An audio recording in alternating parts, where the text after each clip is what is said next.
ఇవొచ్చేసి శారీస్ అండి. ఒక 5, 6 శారీస్ ఉంటాయి. ఇవన్నీ కూడా బయట పీకో ఫాల్ చేయించేసాను.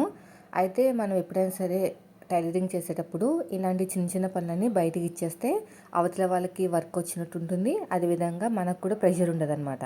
సో మనకి ఒకసారి బ్లౌజులు కిక్ అయ్యామనుకోండి చాలా ఎక్కువ వస్తాయండి. అలాంటప్పుడు ఇలాంటివన్నీ కూడా మనం వేరే వాళ్ళకి ఇవ్వాలన్నమాట. వాళ్ళకి వర్క్ ఇచ్చినట్టు ఉంటుంది. సో అన్నీ కూడా మనమే చేసుకోవాలనేది కూడా అంత మంచిది కాదండి. టైలరింగ్ అంటే నాకు అందుకనే ఇష్టం అనమాట. మనతో పాటు ఇంకొకరు కూడా పనిచ్చే అంత ఫెసిలిటీ మన దగ్గర ఉంటుంది. అదే జాబ్ అనుకోండి, వేరే వాళ్ళ దగ్గర పని చేసుకోవాలి. అదే మనం టైలరింగ్ చేసుకుంటే కొంచెం మంచిగా డెవలప్ అయ్యామనుకోండి, మనకి ఇంకొకరికి పనిచ్చే అంత టాలెంట్ కూడా ఉంటుందండి. అందుకని నేను ఇంకా ఈ వేరే కోర్సులు ఏం నేర్చుకోకుండా ఇంకా జాబ్కి వెళ్ళకుండా టైలరింగ్ మీద ఇంట్రెస్ట్ ఎక్కువ చూపిస్తున్నాను. యూట్యూబ్ ఛానల్ అని, అదేవిధంగా ఆన్లైన్ ఆర్డర్స్ అని అలాగా స్లోగా నేను నా బిజినెస్ని డెవలప్ చేసుకుంటున్నా